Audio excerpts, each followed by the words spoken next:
जय श्री राम। ब्रह्मा पुराण की जय।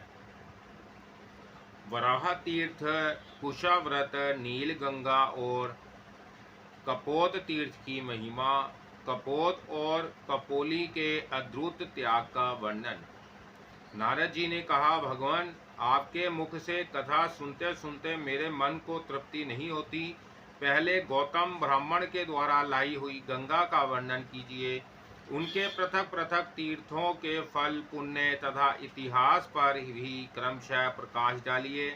ब्रह्मा जी बोले, नारद, गोदावरी के पृथक पृथक तीर्थों, फलों और महात्माओं का पूरा पूरा वर्णन ना तो मैं कर सकता हूँ और ना तुम सुनने में ही समर्थ हो। तथापि कुछ बतलाता हूँ। जहाँ भगवान त्र्यंबक गौतम के सामने प्रत्यक्ष प्रकट हुए थे, वह तीर्थ त्र्यंबक के नाम से प्रसिद्ध है। वह भोग और मोक्ष देने वाला है। दूसरा वराह तीर्थ है, जो तीनों लोकों में विख्यात है। उसका स्वरूप बतलाता हूँ। पूर्व काल की बात है। सिंधुसेन नामक राक्षस देवताओं को परास्त करके यज्ञ छीन कर रसातल में जा पहुंचा। यज्ञ के रसातल चले जाने पर पृथ्वी पर उसका सर्वथा अभाव हो गया। देवताओं ने सोचा, यज्ञ के बिना ना तो यह लोक रह जाएगा और ना परलोक ही।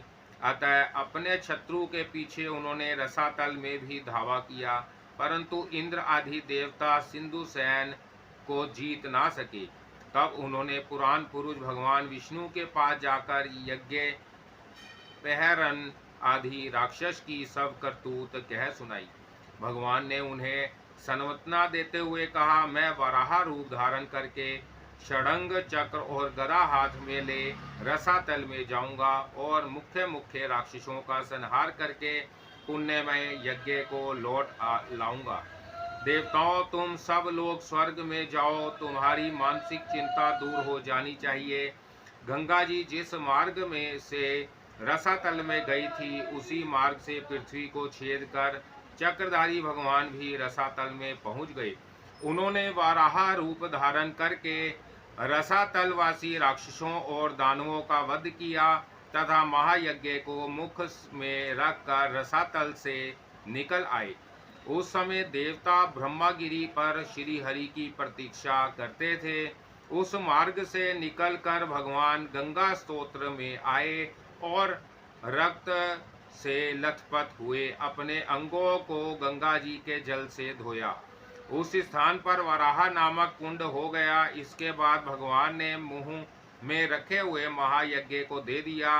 इस प्रकार उनके मुख से यज्ञ का प्रादुर्भाव हुआ। इसलिए वराह तीर्थ परम पवित्र और संपूर्ण अभिलाषित वस्तुओं को देने वाला है।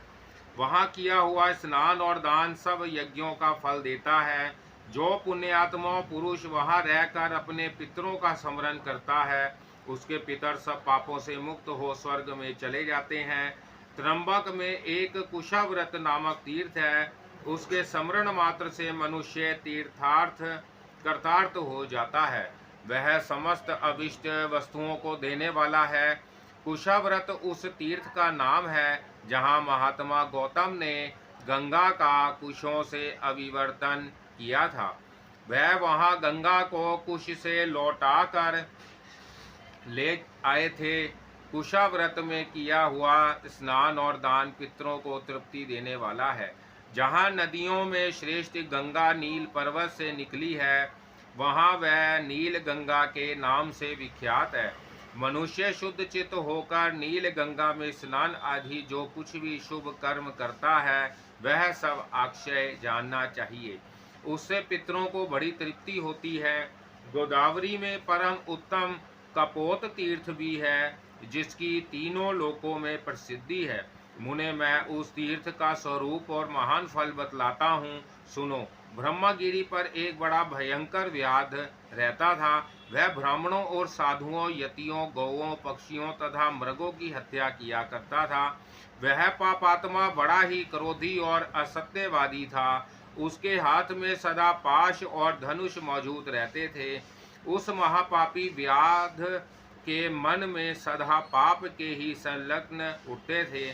उसकी स्त्री और पुत्र भी उसी स्वभाव के थे। एक दिन अपनी पत्नी की प्रेरणा से वह घने जंगल में घुस गया।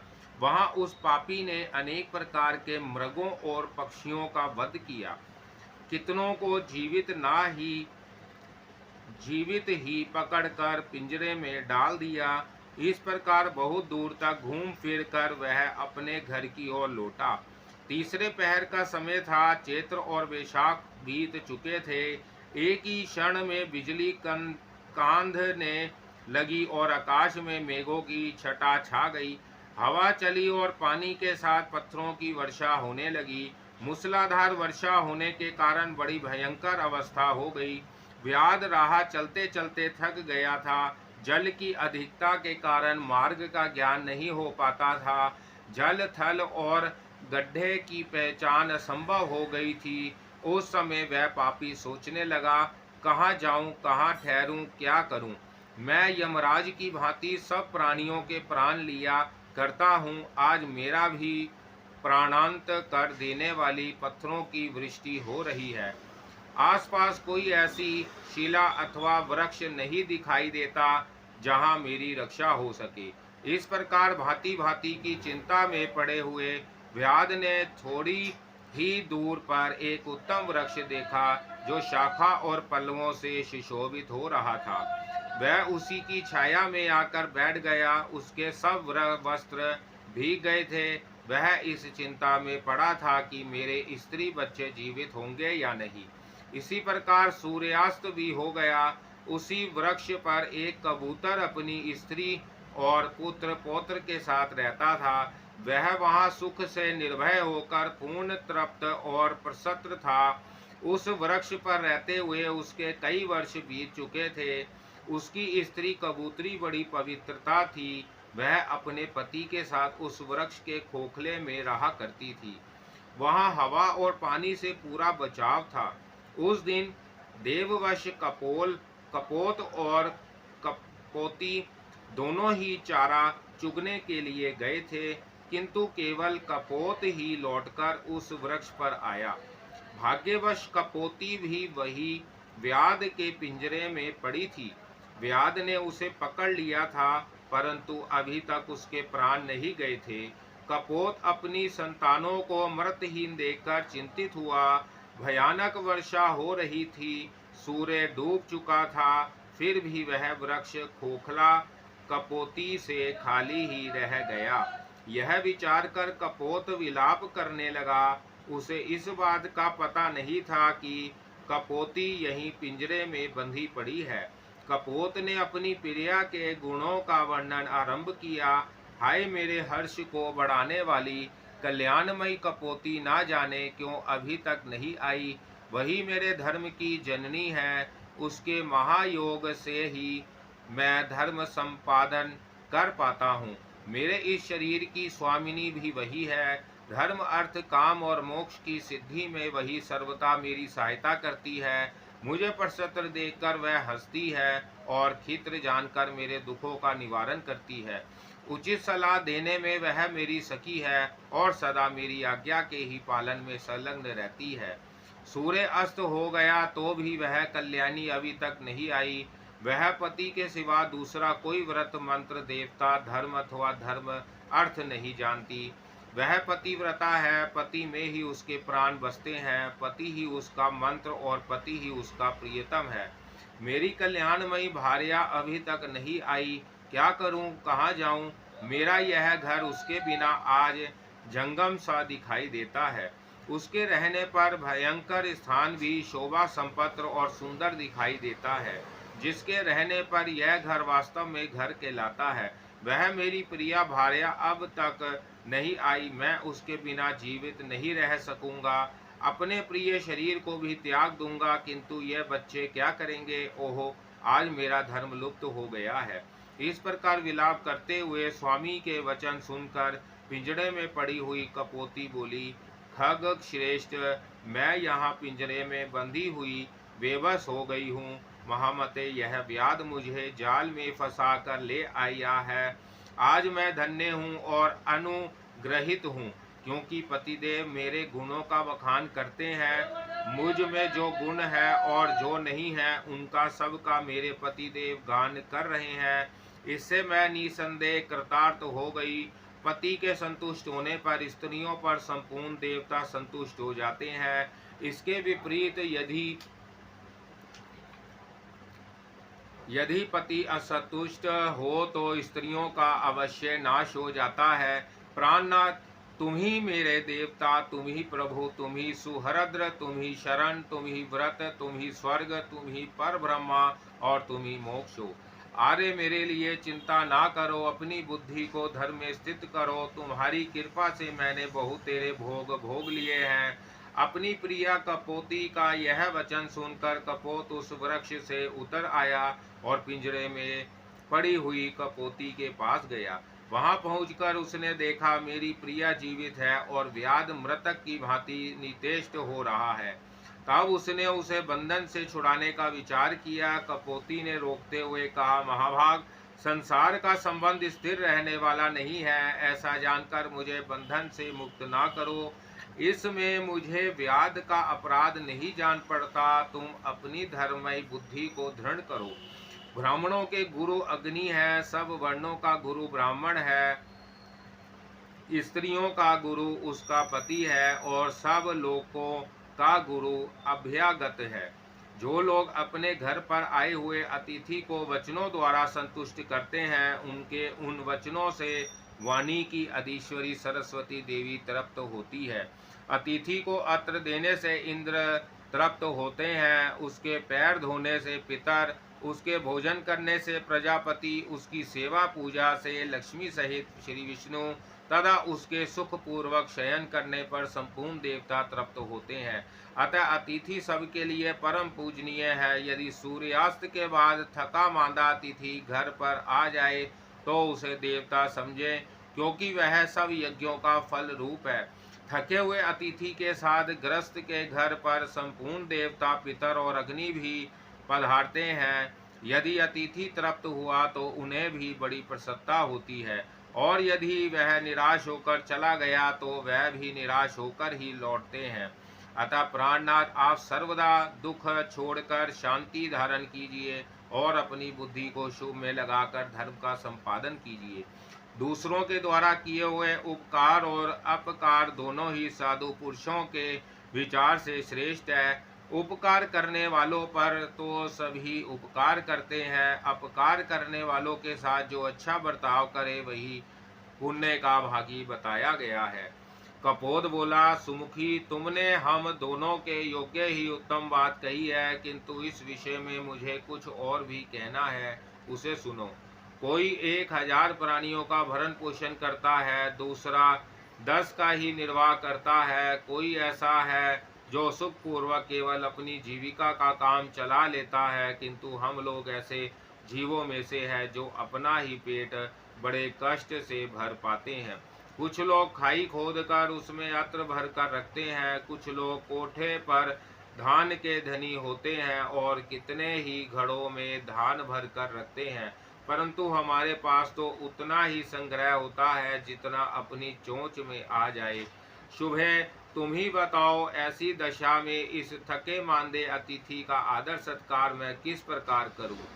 कपोती ने कहा, नाथ, अग्नि, जल, मिट्टी, वाणी, तृण और काष्ठा आदि जो भी संभव हो वह अतिथि को देना चाहिए। यह व्याघ्न सर्दी से कष्टा पा रहा है। अपनी प्यारी स्त्री का कथन सुनकर पक्षीराज कपोत ने पेड़ पर चढ़कर सब ओर देखा तो कुछ दूरी पर उसे आग दिखाई दी।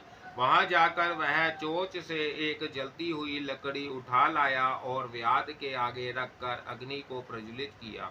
फिर सूखे काट, पत्ते और तिनके बार बार आग में डालने लगा। आग प्रज्वलित हो उठी।